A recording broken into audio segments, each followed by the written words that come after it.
Welcome back to Banter and Beans, where we talk about what's brewing in Vermont. And we've here got our coffees, right, Pat? We've got I coffee. do. It's on this desk. Up there it is. I got it. Can't reach it, but I got it. So what we are doing today is reviewing H.480, or Pat's going to walk through H.481, sorry, 481. I Right. was getting it right, 481.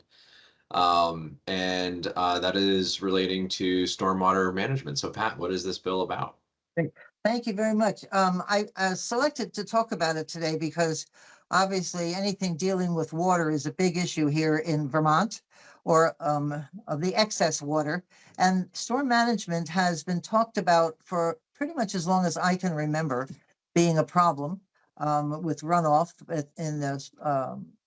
in the farms, in some of our big parking lots, and other things around Vermont. So I was very interested to see what this said. And for those who are tracking this is Act 37. After the governor signs the bill, after it passes the House and Senate, the governor signs off on the bill and it gets an act number. And so you will find it as Act 37. Um, this bill amends stormwater management regulations to enhance water quality protection, particularly for those impervious surfaces of 3 or more acres. And I looked up the word impervious just in case I wasn't the only one out there who wasn't quite sure of what impervious means, but it means a surface that does not allow fluid to pass through it, like a roof or A parking the lot. parking lot, which is usually the problem in any of these discussions. So that's the word impervious. Um, so the bill itself, as I said, is sort of a miscellaneous management regulations. The first one is stormwater permitting requirements. If you have 3 acres or more, you must get a permit. And it's the discharge from impervious surfaces requires a permit. And that was required under Stormwater Management Manual, which is 2002 was published. Exemptions, municipalities assuming full legal responsibility for stormwater systems are exempt from certain permitting requirements. And I'm sure municipalities are very much up on that change because they would like to be exempt. That's a good word. Right. Anyway, exactly. The general permit schedule is it's very interesting. It's the Secretary of Natural Resources must issue a general permit within 120 days of adopting rules with implementation schedules. And the first group is Lake Champlain, Lake Memphremagog, or stormwater impaired watersheds. And we've had a problem for forever with Lake Champlain. Yeah. And the feds have constantly said, if you don't clean it up, we are coming in to fix it for you. And I have a feeling they wouldn't look at the cost too much. They would just fix it and hand us the bill. And I think behooves I'll tell you us. what, as someone who lives in Burlington, it feels like the beaches have been closed more often than they've been open this summer. Really, why are they closed? Because of what is this? There's a plant that kills dogs if they eat it. Yeah, cyanobacteria. Yeah. And is that Yeah. why they're closing them? Really? Oh, Yeah. wow. Huh. Well, we're gonna talk about milfoil and some of those other things at the end of the show and how it relates to some other bills that they're fooling around with. Anyway, the general permit, we permits cover um, from now until October 1st, 2028. And for other watersheds, the permits go from October 1, 2038, or within 5 years of a stormwater allocation. So they really do watch it very carefully, and you really need to know all the rules because there's tons of them. There is a fund to help you. Um, it's repeals the sunset of the property tax transfer tax clean water charge surcharge. It was supposed to be sunset, but they extended the sunset. And I think that sounds like it's a good thing because people would need some help with cleaning up cleaning up their watersheds or their storm management runoff. Um, so there's a couple of different grants. There's developed a land implementation grant program funds compliance with permits for impervious surfaces, 3 acres or more. That's quite a 3 acres of pavement. That's quite a large Yeah, lot, I was isn't gonna it? ask about that. Like, is it 3 acre? Is the lot size is 3 acres, or does it have to be 3 acres of impervious surface? That's the language. Impervious surfaces of 3 or more acres. That's a That lot. yeah, that's would that be like schools or Yeah, I would imagine schools, because I think what they're counting, if my understanding of how this legislation works, is that they're counting if it's one parcel, right? And you have like multiple buildings or parking lots or whatever, it all counts towards that 3 acre threshold. So I would imagine a school between like the roof and the parking lot, probably a lot of uh, those do hit that. yeah, yeah, because that's a lot of pavement. Yeah, Um, I can't even think right now about anything here in Berlin that would meet that threshold. Anyway, they allocate at least $1 million annually for municipal compliance with the 3 acre permit, and they gave $5 million recommended for fiscal year 2000. Excuse me. Well, you can tell this is live. I'm sorry about that. It's with a maximum of $5 million annually for water quality enhancement grants. And I know this is really important, but they don't mention farms in here. They just they mention don't. impervious surfaces. So they must have another bill that covers farms. There is by January 1st, 2027, the Secretary of Natural Resources must publish a user-friendly guide to assist the stormwater compliance.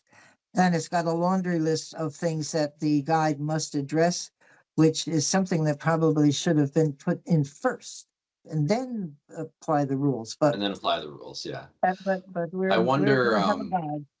one thing I would mention on this is that there are still going to be local water permits that are going to be required. You know, Right from the town. municipalities, yeah, Yeah, municipalities also regulate runoff. So, you know, in reality, and it's going to vary whatever the threshold is for the municipality to trigger that.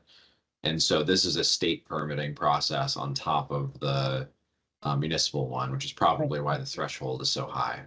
Yeah, that makes a lot of sense because I know that we have regulations here in Berlin. We have an excellent zoning administrator, and he's really on top of all this stuff, and I'm sure most other municipalities are. The last section of this bill creates, ta-da, wait for it, another study committee on Shocked. regional. Exactly. They can't help themselves. Another study committee on regional storm water utility districts. They're looking to create districts to improve compliance with water quality laws. So membership includes the Department of Environmental Conservation, municipalities, environmental groups, and businesses. And that is the bill. Um, it would be interesting to watch the study committee because I think that makes sense if they all work together as a region. If $5 million isn't really a whole lot of money, Goes and pretty so quick. that yeah, they've got to be pretty creative on how to work together. But the reason I picked this bill is because um, independently. I am working with putting on videos on wake boats, and the wake boat, because of the ballast, the size of the ballast, they cannot clean them out thoroughly enough to go from one lake to another. And And there's those already ballasts are giant tanks that they suck right, lake water into and then, you know, pump the water back out in order to, right, you know, increase the draft of the boat.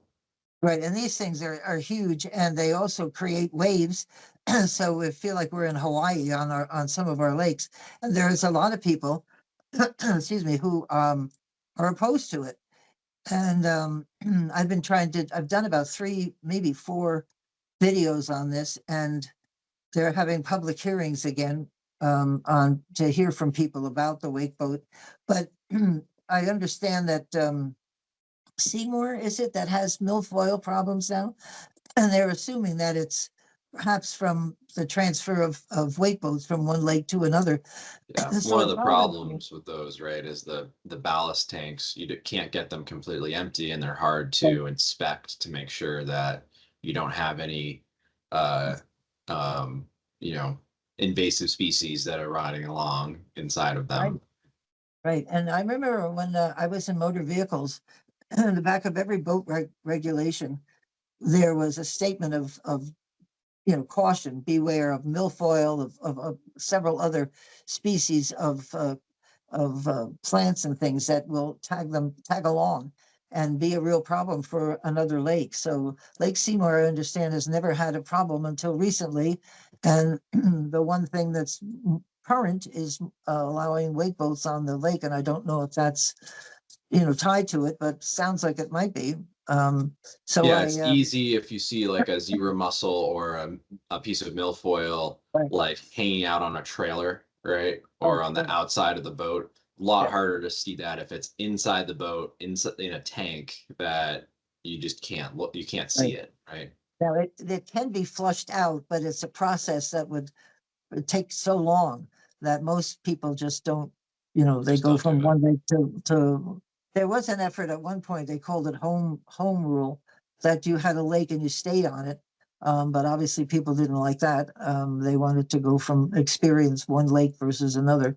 So now we're going to be spreading, and zebra mussels, they proliferate all over the place. Yep. And we've seen some of the lakes down South Bombazine, I think, had to be drained at one point in time, and it's a mess when these things take over your lake.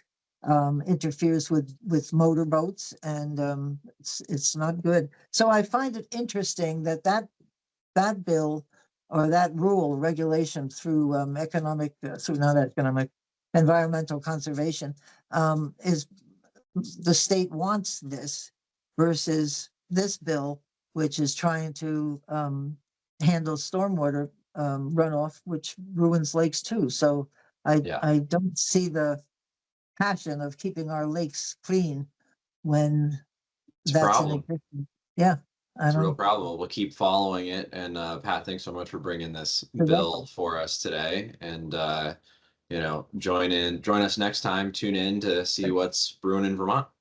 There you go. Thank you very much, Ben. See you soon. See you, everybody.